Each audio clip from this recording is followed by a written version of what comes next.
I've spoken about my scuba diving bucket list, but what are the must-do spots as a freediver or a snorkeler?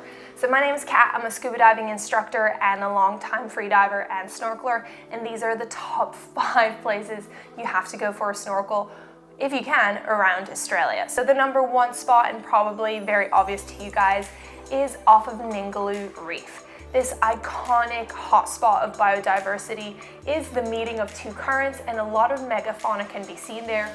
Whale sharks during the season, as well as humpback whales, but my friend even saw a killer whale there, and there's heaps of sharks. The marine biodiversity is incredible. I've swam with turtles there, with minke whales. My partner got to swim with a dugong, and that was just off of the shore going for a walk. Tantabiddi boat ramp, oyster stacks, or even Turquoise Bay are fantastic dive spots. Now, disclaimer, the best diving will probably occur early in the morning. That's where the ocean is kind of waking up, and that's your best chance to see some really cool animals over there. In terms of Turquoise Bay, please be very careful. The current can be quite strong there, so make sure to read the instructions on their warning signs and get out before you get ripped out into the ocean. Now, the second must-do dive spot is, again, I'm going to be a little bit stereotypical, Great Barrier Reef. The beauty of the Great Barrier Reef is there's so many spots that are very shallow, so you can come up almost right up to the reef edge, and you'll be able to see the amazing biodiversity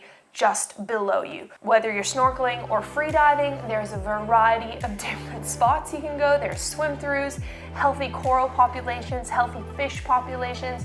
You have the chance to really see the most vibrant colors of the coral.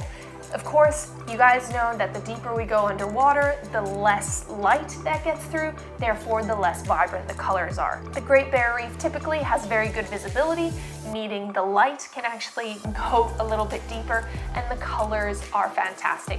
If you have a chance to check, make sure to go when it is sunny and when the wind is not too strong. That is going to guarantee you the flattest day, most amount of light shining in to show you the beautiful colors of the Great Barrier Reef. The third spot I would highly recommend you guys go for a snorkel. Well, you can go in South Australia or Western Australia, basically anywhere with a sea lion. I went for a snorkel Julian Bay. There's a permanent sea lion colony on top of a little island, and the boat will bring you near the island, and then the sea lions that feel like hanging out with humans will come down from their beach and swim around in the water with you. They love bubbles, they love splashing around. They're really like puppy dogs of the sea.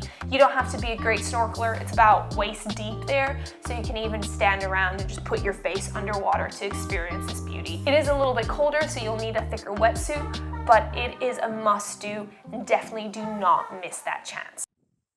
A little bit of an ad break. If you want to support the oceans while looking stylish, why not check out Reef Rebellion? This is a company I've started. 10% of proceeds goes to reef restoration, and we are currently in the process of creating a kelp-inspired t-shirt that you can also give back to the Kelp Forest Alliance. So head on to reefrebellion.com and use the code OceanPancake to get a discount for your first purchase. The fourth one might be a little bit unusual, but I will say freshwater lakes. So Lake Mackenzie on Fraser Island, or Gari as is known now, the name the traditional owners of the land have given it. Mackenzie and many other inland lakes are extremely clear, so even though you're not going to be seeing sea life, there's something truly so special about diving into a freshwater lake that has beautiful visibility, and you just get to swim around a bit of an unknown environment.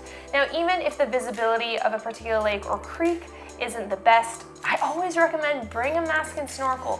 It's so much funner being in a creek with your mask and snorkel, diving down to the bottom, seeing what fish you can see. I've seen little freshwater crayfish, yabbies. I've seen heaps of fish. I've even seen some eels, freshwater turtles, and it is just, it's an experience that you have to do, and it doesn't require you going to the ocean. You're not as dependent on boats or weather. You can just get out there and just have a little splash around. I mean, play mermaids.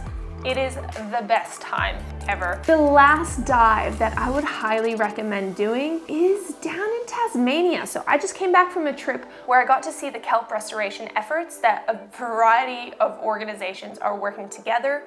We got IMAS, we got CSIRO, we got the Kelp Forest Alliance, the Great Southern Reef Foundation. I mean, all these people are working together to help protect the kelp forests. As you guys know, 95% of the kelp forests have gone missing in Tasmania, and while currently you can't snorkel through a full kelp forest, you can still see this amazing underwater environment. So while the giant kelp is in danger, there is still a lot of bull kelp, golden kelp, and crayweed, and all of these house amazing collections of crayfish and sea urchins. There's brightly colored sponges. There's so many different fish, and it's combined with this spectacular coastline.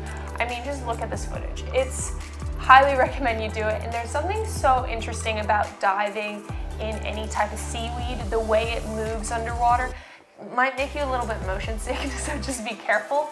But the cold water really didn't stop me as much as I thought, and I spent several hours diving around. That really makes you feel like you're the guy from My Octopus Teacher, or you're something from The Little Mermaid, just swimming amongst the kelp. You have a chance to see a leafy sea dragon into that water. It is worth checking out. Make sure you let me know what dive or snorkel that I should do. I also just want to kind of shout out any wreck, but make sure you don't go too close to it, so you don't want to cut yourself up on the wrecks. So what did I miss? And make sure to check out the must-do diving, scuba diving videos, as well as all of the information about kelp, as well as the cyclone on the Great Barrier Reef. Bye!